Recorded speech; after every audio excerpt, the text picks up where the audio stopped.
ಇರುವಂತಹ ಕಟ್ಟಕಡೆಯ ವ್ಯಕ್ತಿಗೂ ಕೂಡ ಸಾಮಾಜಿಕ ನ್ಯಾಯ ಸಿಗಬೇಕು. ಸಮಾಜದಲ್ಲಿರುವಂತಹ ಕಟ್ಟಕಡೆಯ ವ್ಯಕ್ತಿಗೂ ಕೂಡ ಸಮಾಜದ ಮುಖ್ಯವಾಹಿನಿಯನ್ನು ಪರಿಚಯಿಸಬೇಕು ಅನ್ನುವುದೇ ಆಗಿದೆ. ಇಂತಹ ಸಂವಿಧಾನವನ್ನ 12ನೇ ಶತಮಾನದಲ್ಲಿ ಬಸವಣ್ಣ ಏನು ಮಾಡಿದರು ಅಂದ್ರೆ, ಒಂದು ರಾಜನ ಆಸ್ಥಾನದಲ್ಲಿ ಇದ್ದುಕೊಂಡು, ರಾಜಸತ್ತೆಯಲ್ಲಿ ಇದ್ದುಕೊಂಡು ಎಲ್ಲರಿಗೂ ಒಳಿತಾಗಬೇಕು ಅನ್ನುವಂತಹ ಒಂದು ಕನಸನ್ನ ಕಟ್ಟಿಕೊಂಡ್ರಲ್ಲ, ಅದು ಅದ್ಭುತವಾಗಿರುವಂಥದ್ದು. ಅದೊಂದು ಅದ್ಭುತ. ಕರ್ನಾಟಕ ರತ್ನ ದೇ ಜವರೇಗೌಡ ಅವರು ಬಹಳ ಚಂದ ಹೇಳ್ತಾರೆ, ಬಸವಣ್ಣ ಒಬ್ಬ ಸಾಮಾನ್ಯ ವ್ಯಕ್ತಿ ಅಂತ ತಿಳ್ಕೊಳ್ಳೋಂಗಿಲ್ಲ, ಮಹಾಮೇಧಾವಿ ಬಸವಣ್ಣ.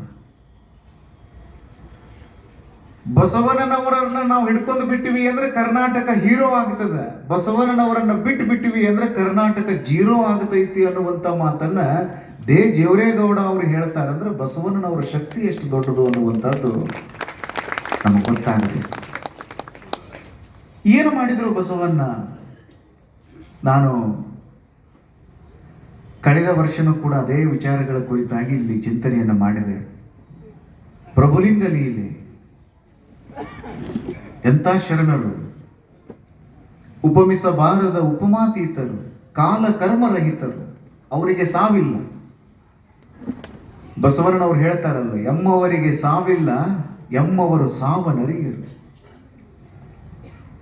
ಅವರ ದೇಹ ಹೋಗ್ತದೆ, ಆದರೆ ಅವರ ಆತ್ಮ ಚೈತನ್ಯದ ಬೆಳಕು ಏನೈತಲ್ಲ ಅದು ಯಾವಾಗಲೂ ಇರ್ತದೆ.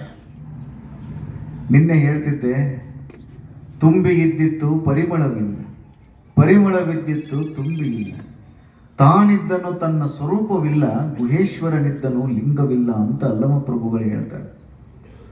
12ನೇ ಶತಮಾನದಲ್ಲಿ ಆಗಿ ಹೋಗಿರುವಂತಹ ಮಹಾತ್ಮರ ಭೌತಿಕ ಶರೀರ ಇವತ್ತು ನಮ್ಮ ಮಧ್ಯದಲ್ಲಿ ಇಲ್ಲ, ಆದರೆ ಅವರ ಬೆಳಕು ಏನೈತಲ್ಲ ಅದು ಅದ್ಭುತ. ಅವರ ಜೀವನದ ಗಾಥೆಯ ಕುರಿತಾಗಿ ಮಾತನಾಡುವುದೇ ಒಂದು ಆನಂದ. ನಿನ್ನೆ ದಕ್ಷ ಪೊಲೀಸ್ ಅಧಿಕಾರಿಗಳಾಗಿರುವಂತಹ ಎಲಿಗಾರ್ ಸರ್ ಅವರು ಪ್ರಭುಲಿಂಗ ಲೀಲೆಯ ಒಂದು ಮಾತನ್ನು ಬಹಳ ಚಂದ ಹೇಳಿದರು. ಇದು ಸತ್ತವರ ಕಥೆಯಲ್ಲ. ಎಷ್ಟು ಚೆನ್ನಾಗಿ ಬರೀತಾರೆ ನೋಡ್ರಿ ಚಾಮರಸ್. ಕನ್ನಡದ ಕಾವ್ಯದ ಸೊಬಗು ಎಷ್ಟು ಚೆನ್ನಾಗಿದೆ ನೋಡ್ರಿ, ಕನ್ನಡದ ಕಾವ್ಯದ ಸೊಗಡು ಎಷ್ಟು ಚಂದದ ನೋಡ್ರಿ. ಆ ಬೆಡಗ, ಆ ಬೆರಗ, ಆ ಬೆಳಕ, ಅದೊಂದು ಅದ್ಭುತ. ಇದು ಸತ್ತವರ ಕಥೆಯಲ್ಲ, ಜನನದ ಕುತ್ತದಲ್ಲಿ ಕುದಿದು ಕರ್ಮದ ಕತ್ತಲೆಗೆ ಸಿಲುಕುವವರ ಸೀಮೆಯ ಹೊಲವು ತಾನಲ್ಲ. ಹೊತ್ತು ಹೋಗದೆ ಪುಂಡರಾಲಿಪ ಮತ್ತಮತಿಗಳ ಗೋಷ್ಠಿಯಲ್ಲಿದು ಸತ್ಯ ಶರಣರು ನುಡಿಯುವುದು ಈ ಪ್ರಭುಲಿಂಗ ಲೀಲೆಯನ್ನು. ಆದಿಪ್ರಾಸದೊಳಗದ ನೋಡ್ರಿ, ಸತ್ತವರ ಕಥೆಯಲ್ಲ, ಜನನದ ಕುತ್ತದಲ್ಲಿ ಕುದಿದು ಕರ್ಮದ ಕತ್ತಲೆಗೆ ಸಿಲುಕುವವರ ಸೀಮೆಯ ಹೊಲವು ತಾನಲ್ಲ. ಹೊತ್ತು ಹೋಗದೆ ಪುಂಡರಾಲಿಪ ಮತ್ತಮತಿಗಳ ಗೋಷ್ಠಿಯಲ್ಲಿದು ಸತ್ಯ ಶರಣರು ನುಡಿಯುವುದೇ ಪ್ರಭುಲಿಂಗ ಲೀಲೆಯನ್ನು. ಅದಕ್ಕೆ ಶಿಶುನಾಳ ಶರೀಫರು ಅಂತಿದ್ರು, 6 ಶಾಸ್ತ್ರ 18 ಪುರಾಣ ನನ್ನ ಹೆಗಲ ಮೇಲ, ಪ್ರಭುಲಿಂಗ ಲೀಲಾ ನನ್ನ ತಲೆ ಮೇಲ ಅಂತ ಹೇಳ್ತಿದ್ರು. ಅದೊಂದು ಕನ್ನಡದ ಮಹೋನ್ನತ ಗ್ರಂಥ. ಸುಮ್ಮನೆ ಒಂದಿಷ್ಟು ನೆನಪಿಸಿಕೊಟ್ರೆ ನಾನು ಮುಂದಕ್ಕೆ ಹೋಗ್ತೀನಿ.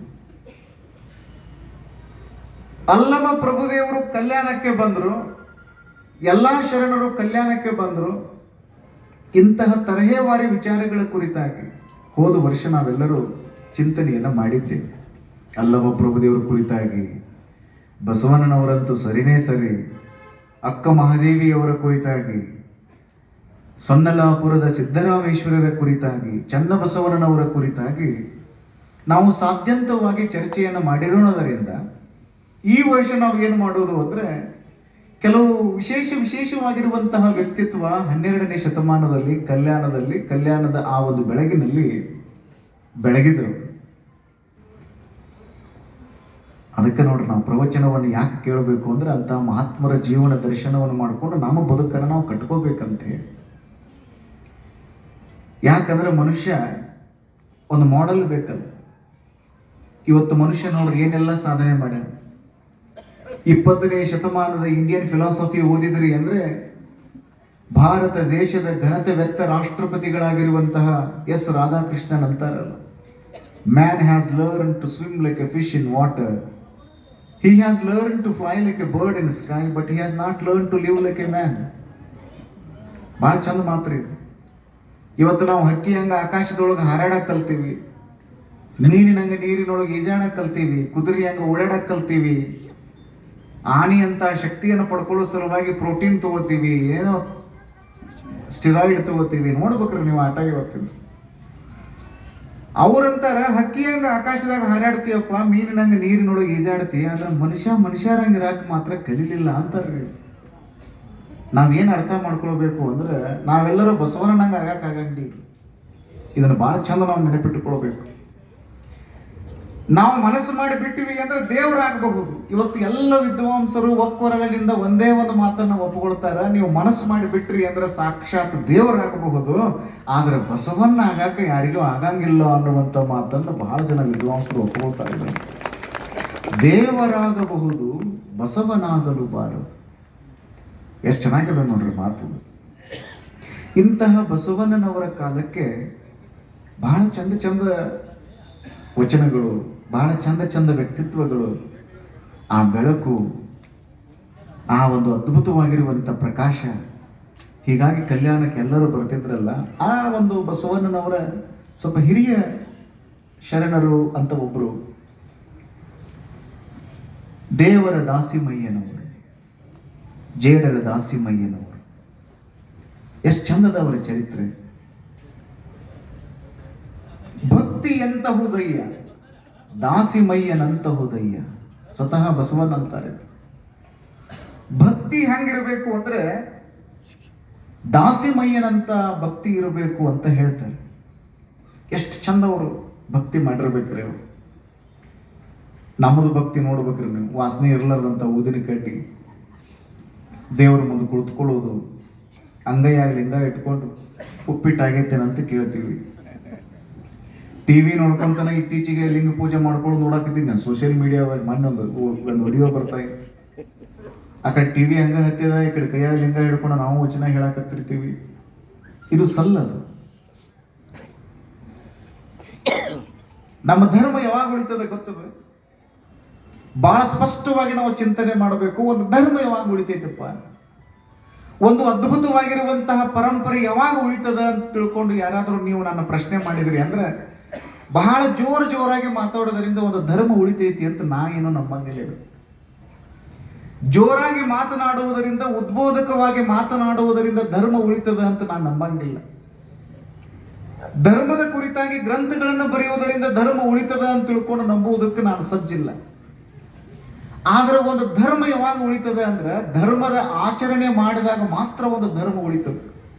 ಆಮೇಲೆ ಬರೆಯುವುದು, ಆಮೇಲೆ ಅದರ ಬಗ್ಗೆ ಹೇಳುವುದು, ಇದು ಆಮೇಲೆ. ಒಂದು ಧರ್ಮ ಉಳಿಬೇಕಾಗಿತ್ತು ಅಂದ್ರೆ ಧರ್ಮದ ಆಚರಣೆ ಮಾಡಿದಾಗ ಮಾತ್ರ ಒಂದು ಧರ್ಮ ಉಳಿತದೆ. ಬಸವಣ್ಣ ಯಾಕಿಷ್ಟು ಶತಮಾನ ಆದ್ರೂ ಕೂಡ ಉಳಿದ್ರು ಅಂದ್ರೆ ಬಸವಣ್ಣ ಗ್ರಂಥಗಳ ಮೂಲಕ ಉಳಿಲಿಲ್ರಿ, ಜನಸಾಮಾನ್ಯರ ಬಾಯಿಂದ ಬಾಯಿಗೆ ಉಳ್ಕೊಂತ ಬಂದಾರ್ರಿ ಅವರು.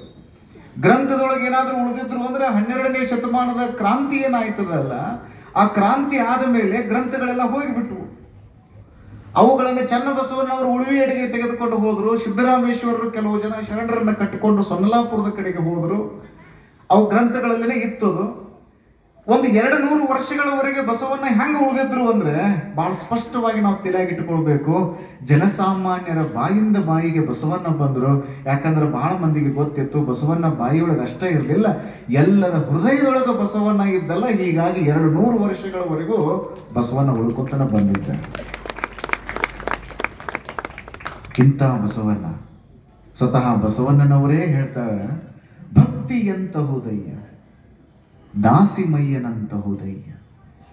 ಭಕ್ತಿ ಇಲ್ಲದ ಬಡವನಾನಯ್ಯ, ಕಕ್ಕಯ್ಯನ ಮನೆಯಲ್ಲೂ ಬೇಡಿದೆ, ಚೆನ್ನಯ್ಯನ ಮನೆಯಲ್ಲೂ ಬೇಡಿದೆ, ದಾಸಯ್ಯನ ಮನೆಯಲ್ಲೂ ಬೇಡಿದೆ. ಇವರೆಲ್ಲ ಶ್ರೀಮಂತರ್ರಿ ಇವರು. ಈಗಿನ ಶ್ರೀಮಂತರದ್ದು ಬೇರೆ ಲೆಕ್ಕ. ಸ್ವಿಸ್ ಬ್ಯಾಂಕ್ನಾಗ ಅಕೌಂಟ್ನಾಗ ರೊಕ್ಕ ಇವೆ.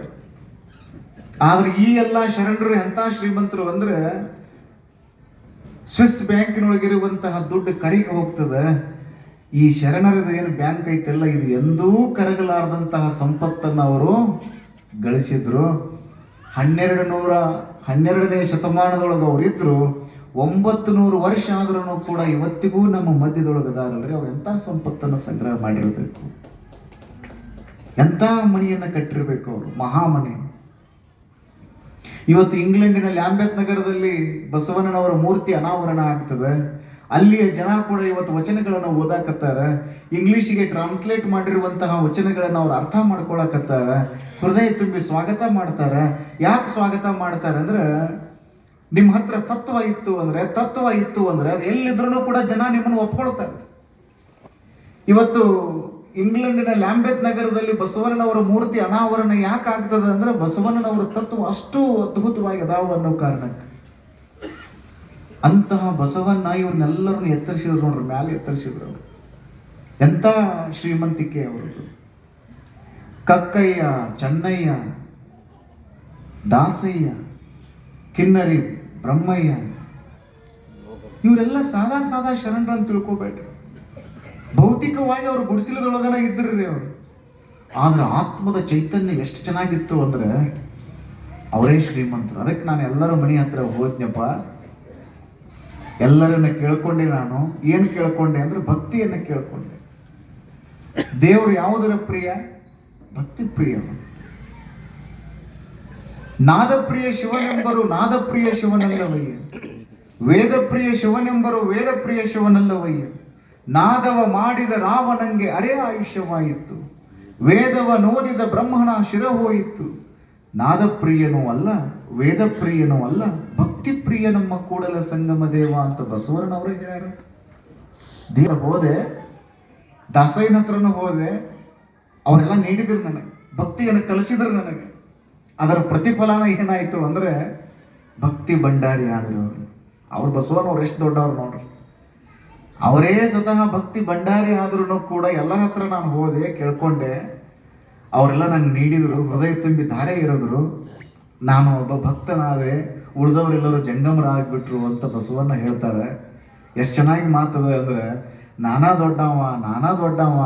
ದೊಡ್ಡವ ಅಂತ ತಿಳ್ಕೊಂಡು ಯಾರು ಅನ್ಕೊಂತ ಬಂದ್ರು ಅವ್ರು ಸಣ್ಣವರಾದ್ರು. ನಾನಾ ಸಣ್ಣವ ಅಂದಿರುವಂತ ಬಸವಣ್ಣ ಇಂಗ್ಲೆಂಡಿನ ಲ್ಯಾಂಬೆತ್ ನಗರಕ್ಕೆ ಹೋಗಿಬಿಟ್ರು ಅಂದ್ರೆ ಇಷ್ಟ ತಿಳ್ಕೊಳ್ದು. ನಾವು ಸಣ್ಣವರಾದೀವಿ ಅಂದ್ರೆ ಜಗತ್ತು ನಮ್ಮನ್ನು ಎತ್ತರಿಸ್ತೈತಿ ಅನ್ನುವಂಥದ್ದನ್ನ ನಾವು ಇಷ್ಟ ತಿಳ್ಕೊಂಡ್ಬಿಡು. ನಾವು ಸಣ್ಣವರಾಗೋದ್ರು ನಾವು